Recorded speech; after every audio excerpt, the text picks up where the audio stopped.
সখীরে কোলায় পাতাই ঘিরাইল গাও সখীরে কোলার পাতাই ঘিরাইল গাও।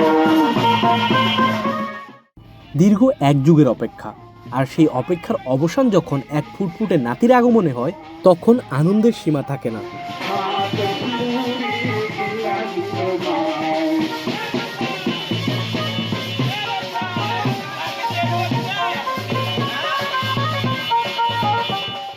মেয়ের ঘরে দীর্ঘ 12 বছর পর পুত্র সন্তান জন্ম নেওয়ায় নাতিকে সুসজ্জিত ঘোড়ার গাড়িতে চড়িয়ে রাজকীয় এক আনন্দ শোভাযাত্রা করে তাক লাগিয়ে দিয়েছেন নাটোরের এক নানা।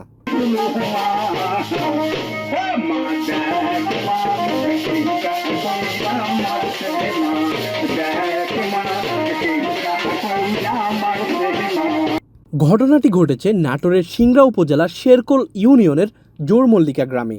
সেখানকার বাসিন্দা মোহাম্মদ হান্নানের নিজের কোনো পুত্র সন্তান নেই, কেবল একটি মাত্র মেয়ে পান্না খাতুন। মেয়ের বিয়ের 12 বছর কেটে গেলেও কোনো পুত্র সন্তান না থাকায় পরিবারে ছিল এক নীরব আক্ষেপ।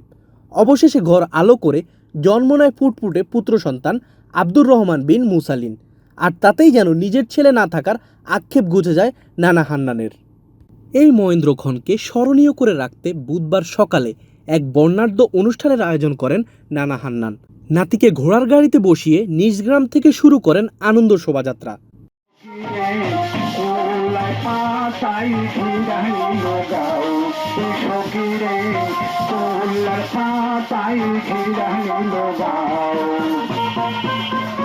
আনন্দ করছি, রাস্তা দিয়ে মিষ্টি বিতরণ করছি, সবাই দোয়া করবে এবং মানুষজন দেখিচ্ছে।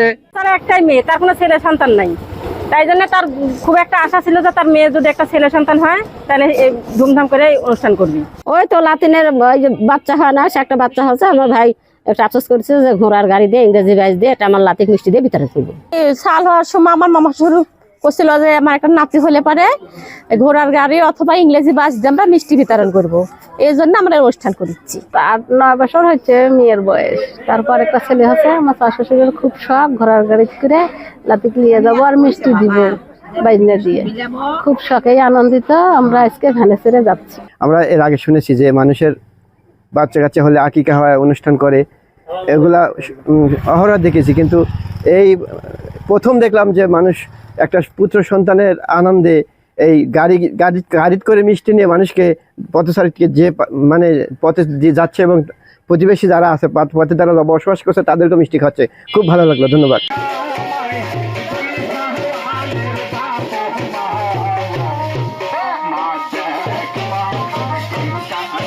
বাদ্যযন্ত্রের তালে তালে স্বজন ও গ্রামবাসীদের নাচ গানের মধ্য দিয়ে প্রায় 3 কিলোমিটার পথ পাড়ি দিয়ে শোভাযাত্রাটি পৌঁছায় জামাইয়ের গ্রাম শাহবাজপুরে। আর এই আনন্দ ভাগ করে নিতে পুরো এলাকায় বিতরণ করা হয় মিষ্টি।